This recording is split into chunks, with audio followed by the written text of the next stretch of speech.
রমাদানুল করিমের সবচেয়ে সেরা এবং শ্রেষ্ঠ অংশ হলো শেষ দশক।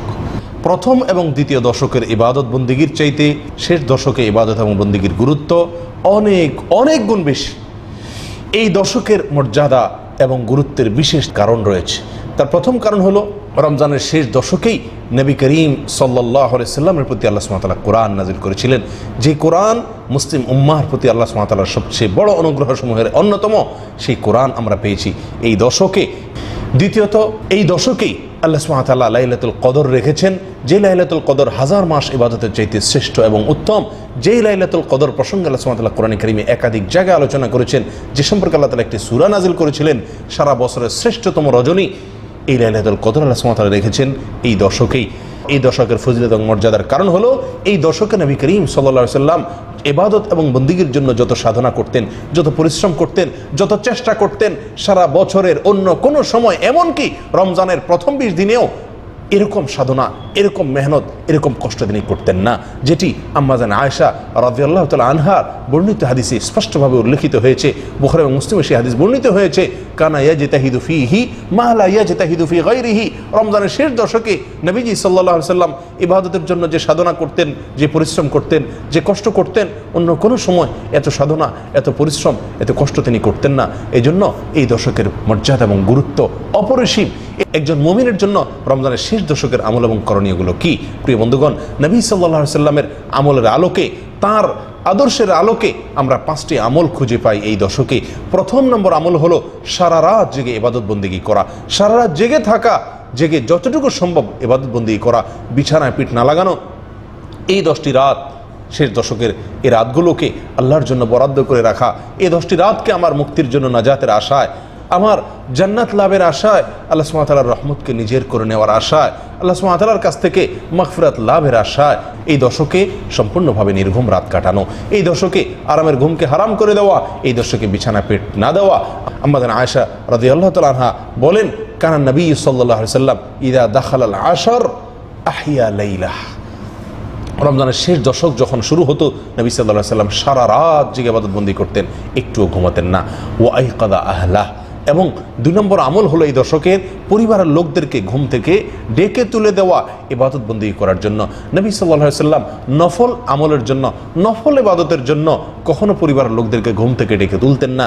কিন্তু রমজানের শেষ দশকের এত বেশি ফজিলত, এত বেশি মর্যাদা, আল্লাহ সুবহানাহু ওয়া তাআলার অনুগ্রহের বাড়িধারা এত বেশি বর্ষণ হতে থাকে যে তিনি আর সহ্য করতে পারতেন না যে আমার পরিবারের লোকেরা ঘুমিয়ে থাকবে এই দশকে, তাদেরকে ডেকে তুলে দিতেন। অতএব এই শেষ দশকে পরিবারের লোকদেরকে, আশপাশের লোকদেরকে, নিজস্ব লোকজনকে ঘুম থেকে ডেকে তুলে দেওয়া, এটা হলো এই দশকের দ্বিতীয় আমল। 3 নম্বর আমল হলো এই দশকে কোমর বেঁধে নেওয়া। আমাদের আয়েশা বর্ণিত সে হাদিসে আসছে, ওয়াশাদ্দা মিজারাহু। নবী সাল্লাল্লাহু আলাইহি সাল্লাম শেষ দশক আসলে রমজান করিমের তিনি কোমর বেঁধে নিতেন। কোমর বেঁধে নেওয়া বলতে কি বোঝানো হয়েছে এখানে? কেউ কেউ বলেছেন এর অর্থ বেশি থেকে বেশি ইবাদত বন্দেগীর জন্য চেষ্টা করা, সাধনা করা। অনেক মুহাদ্দিসিন ইকরাম বলেছেন এর ব্যাখ্যায় যে এর অর্থ হলো স্ত্রী থেকে দূরে থাকা, অর্থাৎ স্ত্রী সহবাস না করা। নবী করিম সাল্লাল্লাহু আলাইহি সাল্লাম শেষ দশকে স্ত্রী সহবাস করতেন না, স্ত্রীদের থেকে দূরে থাকতেন। অনেক মুহাদ্দিসিনের মতে কোমর বেঁধে নেওয়া বলতে ইঙ্গিতে এই কথাটাই বোঝানো হয়েছে। 4 নম্বর আমল হলো এই দশকে লাইলাতুল কদর তালাশ করা। লাইলাতুল কদর তালাশ করা বলতে উদ্দেশ্য হলো শেষ দশকের প্রতিটি রাতই লাইলাতুল কদর হওয়ার সম্ভাবনা রাখে। বিশেষ করে বেজোড় রাতগুলোতে লাইলাতুল কদর হওয়ার সম্ভাবনা রয়েছে। নবী করিম সাল্লাল্লাহু আলাইহি সাল্লাম বলেছেন, তাহাররু লাইলাতুল কদর ফিল উইত্রি মিনাল আশরিল আওয়াখির মিন রমাদান। সহিহ বুখারীর হাদিসে নবী সাল্লাল্লাহু আলাইহি সাল্লাম ইরশাদ করেছেন, তোমরা রমজানের শেষ 10টি রাতের বেজোড় রাতগুলোতে লাইলাতুল কদর তালাশ করো। এই লাইলাতুল কদর তালাশ করা বলতে উদ্দেশ্য হলো শেষ 10টি রাতের প্রতিটি রাতে, বিশেষভাবে বেজোড় রাতগুলোতে ইবাদত বন্দেগী করা বেশি থেকে বেশি, এই আশায় যে আমার এই রাতটি যদি সারা রাত ইবাদত বন্দেগীতে কাটাতে পারি, তাহলে এই রাতটি যদি লাইলাতুল কদর হয়ে থাকে, কোনটি লাইলাতুল কদর আমি নিশ্চিত জানি না, আল্লাহ সুবহানাহু ওয়া তাআলা এটি আমাদের জন্য উজ্জ্বল রেখেছেন। তাহলে এই রাতটি যদি আমার লাইলাতুল কদরের ইবাদত হয়ে যায়, লাইলাতুল কদরে আমার ইবাদত হয়ে যায়, তাহলে সেই ইবাদতটি হাজার মাস ইবাদত করার চেয়ে শ্রেষ্ঠতম ইবাদত হবে, মর্যাদার ইবাদত হবে। প্রিয় বন্ধুগণ, সেজন্য 4 নম্বর আমল হলো লাইলাতুল কদর তালাশ করার আশায় প্রত্যেকটা রাত, বিশেষ করে বেজোড় রাতগুলোতে ইবাদত বন্দি করা। নাম্বার 5 আমল হলো ইতিকাফ করা। রমজানের শেষ দশকে দুনিয়ার সমস্ত কিছু থেকে বিচ্ছিন্ন হয়ে, সব কিছু ত্যাগ করে মসজিদে এসে আল্লাহর দরবারে এসে একান্তে নিজে ইবাদত বন্দেগী করতে থাকা, এটি নবী সাল্লাল্লাহু আলাইহি সাল্লামের আজীবনের আমল ছিল। বুখারীর হাদিসে আসছে, আম্মা জান আয়েশা রাদিয়াল্লাহু তাআলা আনহা বলেন, কারণ নবী সাল্লাল্লাহু আলাইহি সাল্লাম ইয়াতাকিফু আল আশর আল আওয়াখির মিন রমাদান হাত্তা তাওয়াফাহুল্লাহ। নবী সাল্লাল্লাহু আলাইহি সাল্লাম রমজানের শেষ দশক আসলে মসজিদে ইতিকাফ করতেন। সারা জীবন মৃত্যু পর্যন্ত তিনি এই আমলটি করে গিয়েছেন। একটি বছরও তিনি এই আমলটি ছাড়েননি তার জীবদ্দশায়। রমজানের রোজা ফরজ হওয়ার পর থেকে প্রিয় বন্ধুগণ, যে আমলটি নবী করিম সাল্লাল্লাহু আলাইহি সাল্লামের জীবনে একবারও ছুটেনি, কোনো বছরও ছুটেনি, আমরা আজ মুসলিম সমাজের বেশিরভাগ লোক আমাদের অবস্থা হলো সে আমলটি আমাদের জীবনে হয়তো একবারও হয়নি। কত জঘন্য বৈপরীত্য নবী সাল্লাল্লাহু আলাইহি সাল্লামের আমলের সঙ্গে। প্রিয় বন্ধুগণ, আসুন এই জন্য এই আমলটির গুরুত্বকে অনুধাবন করি। এটি আমাদের সমাজ থেকে সম্পূর্ণভাবে বিলুপ্ত হয়ে যাওয়া আমলসমূহের মধ্যে থেকে একটি। আমাদের সমাজের সবচাইতে অবহেলিত আমলগুলোর মধ্যে একটি হলো এই ইতিকাফ। এটিকে পুনর্জীবিত করার চেষ্টা করি, এই ইতিকাফকে প্রতিষ্ঠিত করার চেষ্টা করি। জীবনের 10টা দিন আল্লাহর ঘরে এসে বসে পড়ি এবং আল্লাহর করুণা তালাশ করার চেষ্টা করি। আল্লাহ তাআলা আমাদের সকলকে তৌফিক দান করুন। আবারও বলছি, এই শেষ দশকের 1 নম্বর আমল হল সারা রাত জেগে থাকা ইবাদত বন্দেগীর আশায়। নাম্বার 2, পরিবারের লোকদেরকে ঘুম থেকে ডেকে তোলা। নাম্বার 3, কোমর বেঁধে নেওয়া, ইবাদতের জন্য অতিরিক্ত সাধনা করা অথবা স্ত্রী সহবাস থেকে দূরে থাকা। নাম্বার 4, লাইলাতুল কদর তালাশ করা, অর্থাৎ শেষ দশকের প্রতিটি রাত ইবাদত বন্দি করা এই আশায় যে রাতটি লাইলাতুল কদর হতে পারে এবং লাইলাতুল কদর হওয়ার আশায় বেশি বেশি ইবাদত করা। আর যদি লাইলাতুল কদর বলে মনে হয় সেই রাতটিকে, তাহলে আল্লাহুম্মা ইন্নাকা আফুউন কারীম তুহিব্বুল আফওয়া ফাআফু আন্না, আল্লাহুম্মা ইন্নাকা আফুউন কারীম তুহিব্বুল আফওয়া ফাআফু আন্না, এই দোয়াটি পাঠ করা, যেটি নবী সাল্লাল্লাহু আলাইহি ওয়াসাল্লাম আমাদের আশাকে শিক্ষা দিয়েছেন। 5 নম্বর আমল হলো শেষ দশক উপলক্ষে ইতিকাফ করা। যাদের বিন্দু মাত্র সুযোগ আছে ইতিকাফ করার, তাদের প্রত্যেকেরই চেষ্টা করা উচিত ইতিকাফ করার। প্রিয় বন্ধুগণ, শেষ দশক যেখানে সারা বছরে ইবাদতের জন্য সবচেয়ে শ্রেষ্ঠ সময়, এই দশক আমরা সবচেয়ে বেশি অবহেলায় কাটিয়ে থাকি। রমজানের প্রথম এবং দ্বিতীয় দশকে যতটুকু না ইবাদত করতে পারি আমরা বা করি, তৃতীয় দশক আসলে আমরা তার চাইতে অনেক অনেক গুণ বেশি অবহেলা করি। মার্কেটিংয়ের নামে, ঈদের প্রস্তুতির নামে শেষ দশককে আমরা ধ্বংস করে ফেলি। আসুন আমরা ইবাদতের এই গুরুত্বপূর্ণ মোক্ষম মুহূর্ত সিজনটার গুরুত্বকে অনুধাবন করি, আমাদের জীবনের সিস্টেমকে পরিবর্তন করি, নিজেকে বদলাই, শেষ দশককে আল্লাহর জন্য বরাদ্দ করে রাখি, ইবাদতের জন্য বরাদ্দ করে রাখি। অনেকে শেষ দশকে শুধু 27তম রাতটি ইবাদতের জন্য নির্ধারিত করে রাখেন। এটিও একটি ভুল প্রবণতা। যদিও সুনান আবু দাউদের বিশুদ্ধ সূত্রে বর্ণিত হাদিসের আলোকে রমজানুল কারীমের 27তম রজনীতে লাইলাতুল কদর হওয়ার সম্ভাবনা রয়েছে বা ইঙ্গিত পাওয়া যায়, তবুও বেশিরভাগ বিশুদ্ধ হাদিসে নবী সাল্লাল্লাহু আলাইহি ওয়াসাল্লাম আমাদেরকে উৎসাহ দিয়েছেন রমজানের শেষ দশকের প্রতিটি রাত, বিশেষ করে বিজয় রাতগুলোতে ইবাদত বন্দি করা, লাইলাতুল কদর পাওয়ার আশা। বিধায় শুধুমাত্র লাইলাতুল কদরের আশায় 27তম রজনীতে ইবাদত বন্দি করে আর বাকি রাতগুলোকে অবহেলায়, অলসতায় বা অন্যান্য দুনিয়াবি কাজে মগ্ন থেকে, ডুবে থেকে কাটানো, এটা একজন মুমিনের জন্য আদর্শ হতে পারে না। শেষ দশকের সবচাইতে গুরুত্বপূর্ণ লক্ষণীয় বিষয় হলো ইতিকাফের বিলুপ্ত আমলটিকে জীবিত করার চেষ্টা করা। যে আমলের গুরুত্ব আমাদের সমাজ থেকে একেবারেই বিদায় নিয়ে গেছে, আমরা যে আমলের গুরুত্ব বুঝি না বললেই চলে, সেটিকে পুনরায় সমাজে জীবিত করার চেষ্টা করা। সর্বশেষ যে বিষয়টি বলবো সেটি হলো, অনেকেই মনে করেন রমজানের শেষ দশকে ওমরা করার বিশেষ ফজিলত রয়েছে। কোনো হাদিস দ্বারা রমজানের শেষ দশকে ওমরা করার স্পেশাল কোনো ফজিলত নাই। গোটা রমজান মাসে ওমরার বিষয়ে নবী সাল্লাল্লাহু আলাইহি ওয়াসাল্লাম বলেছেন, উমরাতুন ফি রমাদান তা'দিলু হাজ্জাতান মাই, আমার সঙ্গে হজ করার সমতুল্য সওয়াব হলো রমজানে ওমরা করা। কিন্তু এখানে শেষ দশকে ওমরা করলে বিশেষ কোনো মর্যাদা আছে এরকম কিছু না, বরং শেষ দশকে একান্তে আল্লাহর জন্য ইবাদত বন্দেগীতে কাটানো উচিত। যদি কেউ মসজিদুল হারামে অথবা মদিনা মসজিদে নববীতে গিয়ে এই দশকে ইবাদত বন্দেগী করতে পারেন, ইতিকাফ করতে পারেন, সেটা সবচাইতে ভালো সময়, সোহাগা। কিন্তু শুধুমাত্র ওমরার নামে বিশেষ করে সৌদি প্রবাসী ভাইদেরকে দেখা যায় যে অনেকেই এই দশকে ওমরার জন্য ভিড় করেন, সবচেয়ে বেশি ভিড় করে থাকেন এই দশকে আসতে এবং যাইতে। এই দশকের 2টি রাত প্রায় তারা নষ্ট করে ফেলেন, ইবাদত বন্দেগী করতে পারেন না। এটি ভুল ধারণা। বরং এই দশকে আমাদের বেশি থেকে বেশি একান্তে ইবাদত বন্দেগীতে কাটানো উচিত, কোনো সফরে বা পথে নয়, সেটা মক্কায় হোক আর নিজের বাসায় হোক। আল্লাহ সুবহানাহু ওয়া তাআলা আমাদের সকলকে এই দশকের গুরুত্ব অনুধাবন করে এটাকে আমলে আনার চেষ্টা করার তৌফিক দান করেন। এই দশক হবে আমার বছরের সবচাইতে শ্রেষ্ঠ ইবাদতের দশক, নেক আমলের সবচাইতে সেরা দশক, আল্লাহর কাছে যাওয়ার সবচাইতে সেরা দশক। আমার জীবনের ইবাদতের জন্য সবচাইতে বেশি সাধনা, সবচেয়ে বেশি পরিশ্রম হবে এই দশক। আল্লাহ তাআলা আমাদের সকলকে তৌফিক দান করুন। প্রতিটা দিন, প্রতিটা মুহূর্ত, প্রতিটা ক্ষণ আমাদের কাছে অনেক মূল্যবান। এক একটা দিনকে আমরা 1000 মাস অর্থাৎ 83 বছর 4 মাস, এটা হয় 1000 মাসের সমপরিমাণ। তো এই 83 বছর 4 মাসের চাইতেও ভ্যালুয়েবল এক একটা রাত। শেষ দশকের বেজোড় রাতগুলোতে বিশেষভাবে লাইলাতুল কদর হওয়ার সম্ভাবনা থাকে। নবী করিম সাল্লাল্লাহু আলাইহি সাল্লাম আমাদেরকে নির্দেশ করেছেন, তাহাররাউ লাইলাতুল কদরি ফিল বিত্রি মিনাল আশরিল আওয়াখির মিন রমাদান। রমজানের শেষ দশকের বেজোড় রাতগুলোতে তোমরা লাইলাতুল কদরের আশায় ইবাদত করো। কোন রাতে লাইলাতুল কদর হবে সেটা একমাত্র আল্লাহ তাআলা ভালো জানেন। পৃথিবীর এক এক প্রান্তের মানুষের জন্য বেজোড় রাত এক এক হিসেবে হতে পারে, চাঁদ আগে পরে দেখা যায় ভৌগোলিক কারণে। তো সেই হিসাবে এক এক অঞ্চলে মানুষের জন্য এক এক দিন লাইলাতুল কদর হওয়া অস্বাভাবিক নয়। আবার একইভাবে লাইলাতুল কদর এক এক বছর এক এক দিনে হওয়াটাও অস্বাভাবিক নয়।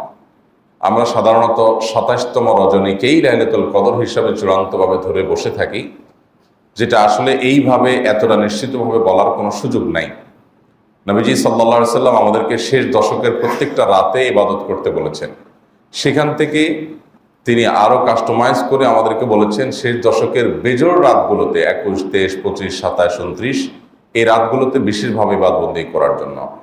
মূলত শুধুমাত্র জোড় বেজোড় নয়, বরং নবী করিম সাল্লাল্লাহু আলাইহি সাল্লাম রমজানের শেষ দশকের প্রত্যেকটা রাতেই জেগে থাকতেন। তিনি কোনো রাতে ঘুমাতেন না। আমরা বিভিন্ন সময় আপনাদেরকে বলার চেষ্টা করি যে রমজানের শেষ দশকের যে করণীয় কাজগুলো আছে এর মধ্যে একটা হলো রাত জেগে থাকা। আমি নিজে যদি আর কিছু করতে না পারি তো সারা রাত জেগে থাকি, অন্য কাজকাম করি, তারপরও রাত জেগে থাকার কাজটা অন্তত হলো। শেষ দশকের এই দিনগুলো এবং এই রাতগুলো নবী করিম সাল্লাল্লাহু আলাইহি সাল্লামের জীবনে ইবাদতের জন্য সবচেয়ে গুরুত্বপূর্ণ ছিল। কানা ইয়াজতাহিদু ফীহি মা লা ইয়াজতাহিদু ফী গায়রি। তার সারা জীবনে ইবাদতের জন্য যত সাধনা করতেন, আমরা জানি হেরা গুহায় তিনি গিয়ে নির্জনে আল্লাহ রাব্বুল আলামিনের ইবাদত করতেন, আল্লাহর কাছে দোয়া প্রার্থনা করতেন। তার জীবনে যত ইবাদত করেছেন, যত দোয়া করেছেন, যত রোনাজারি করেছেন, যত সাধনা মেহনত করেছেন, এই সবগুলোর সাথে যদি রমজানের শেষ দশকের ইবাদতকে তুলনা করা হয় তো রমজানের শেষ দশকের ইবাদতটা ছিল অন্য যে কোনো সময় চাইতে অনেক বেশি। কানা ইয়াজতাহিদু ফীহি মা লা ইয়াজতাহিদু ফী গায়রি। রমজানের শেষ দশকে যা তিনি করতেন ইবাদতের জন্য, যত কষ্ট তিনি করতেন, অন্য কোনো সময় এরকম করতেন না। তার মানে এই দশকের প্রধান এবং প্রথম করণীয় হলো যে এই দশকে আমার জীবনের সবচাইতে বেশি ইবাদতের সাধনা হবে। আমার শক্তি সামর্থ্যের শেষটুকু দিয়ে আমি ইবাদত বন্দেগী করার চেষ্টা করব। আমার ইবাদতের ভলিউম সর্বোচ্চ হাই এবং সবচাইতে পিকে উঠবে এই 10টা দিন। সেটা আমার দিনে হবে, সেটা আমার রাতে হবে, সেটা আমার চলাফেরায় হবে, সেটা আমার লাইফস্টাইল, সেটা আমার দৈনন্দিন রুটিন, সবকিছুতেই তার একটা ছাপ, তার একটা আলামত এটা পড়বে। এটা হলো এই দশকে একজন ইমানদারের জন্য করণীয়, যে জীবনের সবচেয়ে বেশি সাধনা এই দশকে হবে। দ্বিতীয়ত, এই দশকের অন্যতম প্রধান আমল হলো ইতিকাফ। নবী করিম সাল্লাল্লাহু আলাইহি সাল্লাম রমজানের শেষ দশকে ইতিকাফ করতেন। ইতিকাফের এই আমলটি এত গুরুত্বপূর্ণ যে নবী করিম সাল্লাল্লাহু আলাইহি সাল্লাম রমজানের রোজা ফরজ হওয়ার পর থেকে মৃত্যু পর্যন্ত, ওফাত পর্যন্ত তিনি কোনো বছর কিন্তু ইতিকাফ ছাড়তেন না। প্রতি বছর তিনি ইতিকাফ ধরে রাখতেন এবং নিয়মিত করতেন। এক বছর রমজানে তিনি ইতিকাফে বসেছিলেন, কিন্তু খুব জরুরি কাজে ইতিকাফ ভাঙতে হয়েছিল। পরবর্তী বছর তিনি 20 দিন ইতিকাফ করেছেন, অর্থাৎ আগের বছরের 10 দিনকে আবার রেখে দিয়েছেন। তো এইভাবে রমজানের শেষ দশকের ইতিকাফের গুরুত্ব তিনি আরোপ করেছেন। আমরা বেশিরভাগ মানুষই ইতিকাফের স্বাদ, ইতিকাফের তৃপ্তি এটা আস্বাদন করা থেকে মাহরুম এবং বঞ্চিত আছি। এটা রমজানের শেষ দশকের আমল। ইতিকাফকারী ব্যক্তি লাইলাতুল কদর অটোমেটিক পায়। তার মানে ইতিকাফ করতে বসার মানে হলো তিনি আল্লাহর ঘরেই আছেন, ইবাদতেই আছেন। এমনকি তিনি ঘুমিয়ে থাকলেও সেটা ইবাদতে, কারণ ইতিকাফটাই একটা ইবাদত, মসজিদে অবস্থান করাটাই একটা মূলগতভাবে ইবাদত। তিনি সেটা করছেন, অতএব তিনি যদি ঘুমেও থাকেন তিনি ইবাদতেই আছেন।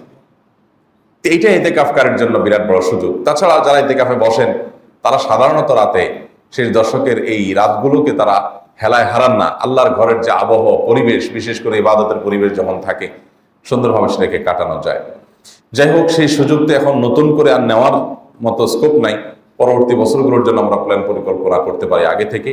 এটা রমজানের শেষ দশকের করণীয়। রমজানের শেষ দশক উপলক্ষে তৃতীয় করণীয় হলো এই দশকে সারা রাত জেগে থাকা। কারণ নবী সাল্লাল্লাহু আলাইহি সাল্লাম ইদা দাখাল আশর, নবী সাল্লাল্লাহু আলাইহি সাল্লাম রমজানের শেষ দশক যখন শুরু হতো, আহিয়া লাইলা, তিনি সারা রাত জেগে থাকতেন, রাতে আর ঘুমোতেন না। এটা একটা করণীয়। চতুর্থত করণীয় হলো ও আয়কাযা আহলা, পরিবারের লোকদেরকে জাগিয়ে তোলা। তারা যদি কেউ ঘুমে থাকে তাদেরকে ডেকে দেওয়া, যে একটু তাহাজ্জুদ, একটু দোয়া, একটু রোনাজারি, একটু ইবাদতে মশগুল হও। এই মহা অফারের মধ্যে শুয়ে থাকার কোনো সুযোগ নেই। আর 5 নম্বর করণীয় হলো যে এই দশকে বিশেষ করে প্রত্যেকটা রাত তো বটেই, বিশেষ করে বেজোড় রাতগুলোতে লাইলাতুল কদর তালাশ করা। লাইলাতুল কদর তালাশ করার মানে হলো এই রাতটি লাইলাতুল কদর হতে পারে সে আশায় ইবাদত বন্দেগী করা। আর লাইলাতুল কদর হতে পারে এরকম সম্ভাব্য রাতে একটি বিশেষ দোয়া নবী সাল্লাল্লাহু আলাইহি ওয়াসাল্লাম শিক্ষা দিয়েছেন, সেটাকে আমরা 6 নম্বর করণীয় বলতে পারি। সেটা হলো আল্লাহুম্মা ইন্নাকা আফুউন তুহিব্বুল আফওয়া ফা'ফু আন্নী। আল্লাহ, আপনি ক্ষমাশীল, আপনি ক্ষমা করতে ভালোবাসেন, পছন্দ করেন, অতএব আপনি আমাকে ক্ষমা করে দিন। এই দোয়া নবী করিম সাল্লাল্লাহু আলাইহি ওয়াসাল্লাম শিক্ষা দিয়েছেন। অতএব এই দোয়াটা আমরা বেশি বেশি করে পাঠ করব শেষ দশকের প্রত্যেকটা রাতে, বিশেষ করে বেজোড় রাতগুলোতে। 7 নম্বর করণীয় হলো কোমর বেঁধে নিয়ে ইবাদত করা। ওয়াসাদ্দামে ইজারা, নবী সাল্লাল্লাহু আলাইহি ওয়াসাল্লামের ব্যাপারে আমাদের আয়েশা রাদিয়াল্লাহু আনহা বা অন্যান্য সাহাবী থেকে বর্ণিত হাদিসে আসছে যে তিনি রমজানের শেষ দশক যখন শুরু হতো, সাদ্দামে ইজারা, তিনি কোমর বেঁধে নিতেন। কোমর বেঁধে নেওয়ার অর্থ কি? কোমর বেঁধে নেওয়ার অর্থ, একটা অর্থ হলো যে কোনো কাজকে সর্বশক্তি নিয়োগ করে করাকে কোমর বেঁধে নামা বলে, এটা একটা অর্থ। আরেকটা অর্থ বিভিন্ন হাদিস বিশারদগণ জাস্ট ওনাদের ব্যাখ্যা করেছেন যে এর মানে হলো শেষ দশক স্ত্রী থেকে পৃথক থাকা।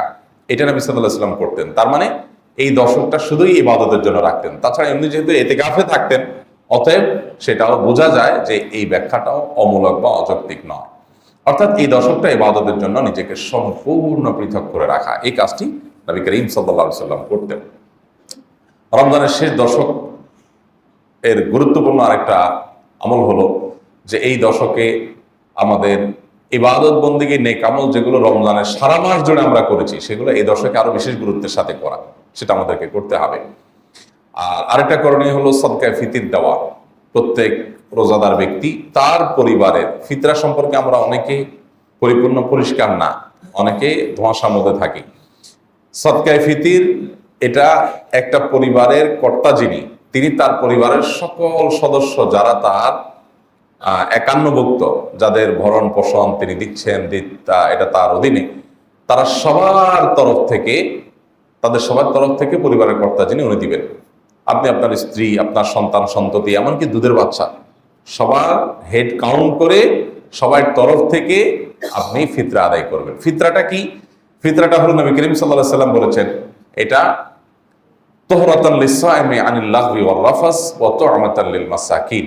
এটা হলো রোজাদার ব্যক্তির রোজা রাখতে গিয়ে যে আমাদের ভুল ত্রুটি হয়, আমাদের যে ত্রুটি বিচ্যুতি হয়, আমাদের যে আপনার অহেতুক কথা বলা হয়, এসব কাজগুলো থেকে রোজাকে রিফাইন্ড করা, এসব কাজগুলো থেকে রোজাকে পরিচ্ছন্ন করা, এই কাজটা সদকায়ে ফিতির করে, সেজন্য সদকায়ে ফিতির দেওয়া।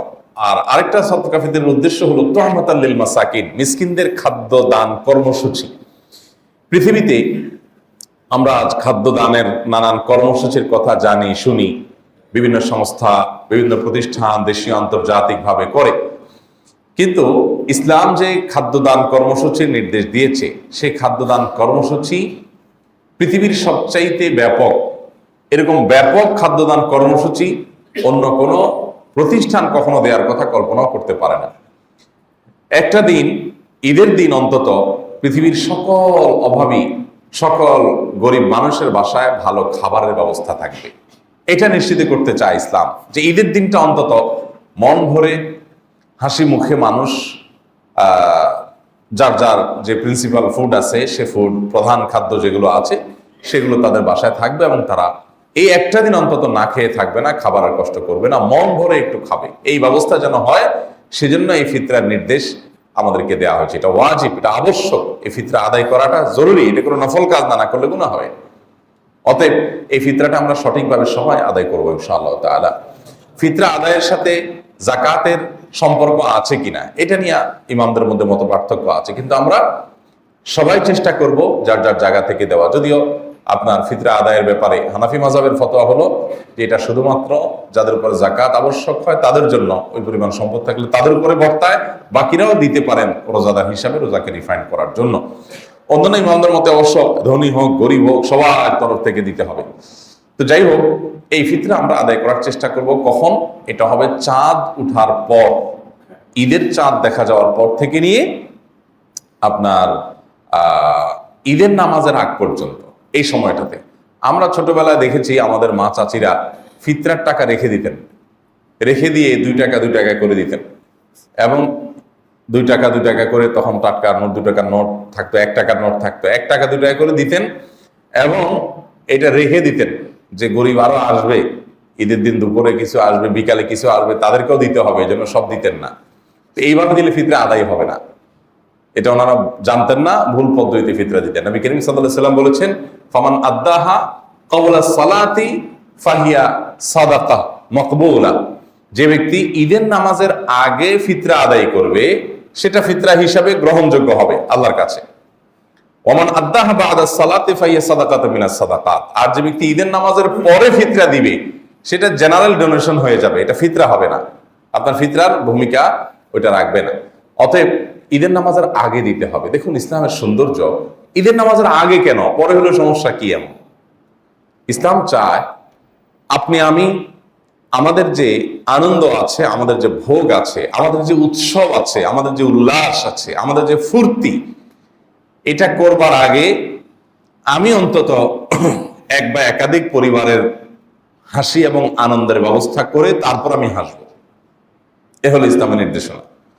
আমি একটা গরিবের বাসায় খাবার পৌঁছাই দেব, সেই খাবার, সেই খাদ্য তাদের আনন্দের কারণ হবে, দেন আমি ঈদগাহে যাব। কারণ ঈদের পূর্ণতা, ঈদের আনন্দ এটা 16 কলায় পরিপূর্ণতা পায় কখন? ঈদগাহে যাওয়ার পর। ঈদগাহে যাওয়ার পর ঈদের নামাজ পড়লেন, এটা হলো ঈদের আনন্দ পূর্ণ মাত্রায় পাওয়া। এই ঈদের আনন্দ পরিপূর্ণ মাত্রায় আপনি করবেন, তার আগে অভাবী পরিবারের মুখে হাসি ফোটাবেন। অর্থাৎ আপনি ভোগ করেন, এই দিনটা আপনাকে ভোগ করার জন্য আল্লাহ তাআলা দিয়েছেন। এটা ইয়াউমু আকলিন ওয়া শুরব, এটা খাওয়া এবং পান করার দিন, আনন্দ করার দিন। আপনি খান, হালাল খাবার খান, হালাল পানীয় পান করেন, এটার জন্য এই দিনটা আল্লাহ তাআলা আপনাকে দিয়েছেন। বাট আপনার আনন্দের আগে, আপনার ভোগের আগে ইসলাম আপনাকে ত্যাগের শিক্ষা দিয়েছে। ঠিক একই কথা ঈদুল আজহাতেও। ঈদুল আজহাতে আল্লাহ তাআলা সে সম্পর্কে বলেছেন, ফাকুলু মিনহা ওয়া তা'মুল কানিআ ওয়াল মুতাররা। কোন আয়াতে আসছে ওয়া তা'মুল বাইসাল ফাকির, তোমরা কুরবানির পশুর গোশত নিজেরা খাও এবং গরিব অভাবীদেরকে দাও। দেখুন, সাধারণ যে উৎসবগুলো আছে, এই উৎসবগুলোর সাথে ইসলামের উৎসব, ধর্মীয় উৎসবের পার্থক্যের একটা বড় জায়গা এখানে তৈরি হয়ে যায়। সাধারণ উৎসবগুলোতে শুধু ভোগ আছে, কোনো ত্যাগ নাই। ইংরেজি নববর্ষ উদযাপন, এখানে কোনো ত্যাগের মহিমা আছে যে এই দিন উপলক্ষে গরিবদের মধ্যে খাবার বিলাও, পোশাক বস্ত্র বিতরণ করো, এরকম কিছু আছে? কি আছে? টাকা পয়সা থাকলে আতশবাজি কিনো, পটকা কিনো, কিনে এগুলো ফুটাও, ফানুস উড়াও। আর যাদের আরো বেশি পয়সা আছে তারা হোটেলে চলে যাও, বারে চলে যাও, তারা ক্লাবে চলে যাও, পার্টি টাটি করো, উম্মাতাল জীবন যাপন করো, উন্মাদনা করো, ভোগ করো। এই পৃথিবীটা এমনিতে যে পরিমাণ ভোগবাদের দিকে চলে গেছে, যে পরিমাণ মানুষ স্বার্থপরতার দিকে চলে গেছে, এই লাগাম যদি টেনে ধরা না হয় তাহলে এটা ইতিমধ্যে মনুষ্যত্বের গণ্ডি পেরিয়ে পশুত্বকে হার মানানোর প্রতিযোগিতা আমরা অবতীর্ণ হয়ে গেছি। নীতি, নৈতিকতা, আদর্শ সব দিক থেকে শেষ।